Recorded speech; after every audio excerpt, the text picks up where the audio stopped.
Hi, my name is Jessica Hackman. I'm doing a study on the differences and similarities of Yemen and Canada in regards to Onchocerciasis. I have here with me today someone from Yemen and someone from Canada to help us understand these differences. To my right is Shaylin Workington, she's from Canada, and to my left is Devin Glasgow, he's from Yemen. Hopefully these two will help us to more fully understand Onchocerciasis and the importance of location. Okay, let's begin. Shaylin, what do you know about the dangerous disease Onchocerciasis? I know absolutely nothing about that disease, nothing at all. Okay, thank you. Now, Devin, what do you know about this disease? Well, I know a lot of my friends have had this disease before. When they get it, their skin gets rashes and sometimes even turns different colors. They also get eye problems. Many of them have little eyesight left now. In my country, we don't call it that fancy name you mentioned earlier. We call it river blindness, because it makes you go blind. Wow, that was very accurate. Thank you, Devin. River blindness is called river blindness because it comes from the river. The black fly, or Simulium damnosum, lays its eggs in fast-flowing rivers. Once the flies are born, they can live for 8 to 12 weeks. During this period, they feed off of human blood. If they feed off an infected person, they become infected and can then pass it on to other people. And don't feel bad, Shaylin. This disease isn't as common in Canada. Okay, next question. Shaylin, have you ever met anyone who has had this disease or had any contact with it? No. I can safely say that I have not. Okay, thank you. Canada has only ever seen 2 cases of river blindness. These cases were not even Canadians. The infected people were actually Africans who came to Canada to do some research. It is believed that they had the infection before they arrived but had yet to see any symptoms. Devin, same question. I know you mentioned your friends, but would you mind explaining your experience with this disease, maybe a story or something? Not at all. I actually helped take care of my brother when he caught this worm a couple of years ago. He was coming home from gathering water and he was complaining about itchiness on his skin and blurry vision. We immediately took him to our local doctor, who informed us he had river blindness. They said he had had the worms in him for almost 2 years before they caused any damage. He was bedridden for weeks. We had to bring him clean water, which is sometimes difficult to find. We had to rub oils on his skin, preventing him from scratching it too hard. He also had these sores that we had to clean out daily. It was depressing. He eventually got rid of the symptoms. Even though he lost almost all his vision, he has no more itching or sores. Thank you for sharing that with us. Onchocerciasis is a crippling disease that is caused by the Onchocercia volvulus, a worm-like parasite that can live inside a person for up to 14 years. These worms lay millions of eggs that spread throughout your body, which can cause symptoms such as visual impairment, blindness, rashes, lesions, itching, depigmentation, lymphadenitis, and general debilitation. This is why Devin's brother lost his vision.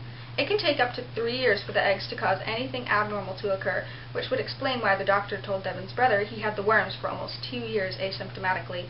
Okay, moving on. Shaylin, have you ever worried about the cleanliness of your drinking water? Or have you ever wondered where it came from or if it was handled safely? I've never really had to worry about the cleanliness of drinking water, but I mean, I guess you always kind of hope you're drinking safe water, right? Like, lead pipe water is not good, but generally I don't think about it. No. Okay, thanks. Now Devin, same question. Well, most of my water comes from the river nearby our house. We go out and collect it when we need to wash or clean something. When we want water to drink, we have to go down to this one guy who sells clean water. We have to be careful, though, because we can't get caught. The government sells water but is way overpriced, and we don't have that kind of money. The guy who sells it for half that price, which is nice. The government doesn't like it when regular people try to take their customers. Okay, thanks. Yemen is actually known as one of the hardest places to get a glass of water. It is feared that it will soon dry up and have no water at all. Most water in Yemen is produced from a series of deep underground aquifers that use electric and diesel-powered pumps. Some of these pumps are run by the government, but more of them are run by private companies, most of them unlicensed and unregulated. This can help contribute to the dirtiness of Yemen's water. Because Onchocerciasis is waterborne, this dirty water can provide many people with sickness. Alright, moving right along then. Shaylin, how much do you pay for your running water? Is it a fixed price, or does it go up if you use more? I'm honestly not sure what we pay for our water, but I think it probably goes up with more water that we use, but I'm not sure. Now, Devin? We spend about half our income on water. If it's really hot, sometimes we buy more if there is more to buy. If we bought from the government, we would be paying them more money than we had. The underground market is really the only place to get it cheap enough to buy. Very true. In Yemen, when clean, fresh water is found, the government sells it for unreachable prices, considering that the average Yemen citizen makes only $2 a day or less. The black market water is cheaper and dirtier since there are no regulations or licenses for its cleanliness, but it is all most people can afford. All in all, Canada has much safer and cheaper drinking water, which is why its river blindness rates are much lower. Okay, I would like to thank both of you for joining me in this experiment to understand Onchocerciasis and its many disturbing qualities.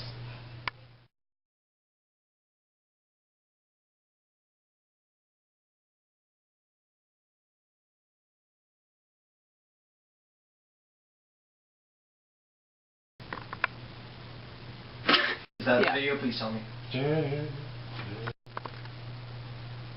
Did you start it?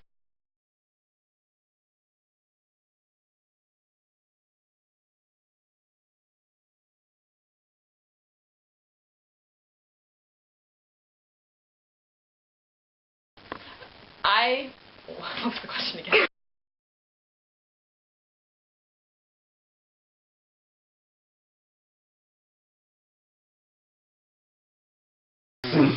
It was a very traumatic experience for me. I'm so sad. I'm gonna cry. Why are you recording this? Don't record! Well, most of my water comes from the river nearby our house. We go out and collect it when we need to wash or clean something. When we want to... Well, most of my water comes from the river nearby our house. We go out and collect it when we need to wash or clean something. When we want to... Okay! Let me read this line before you start recording.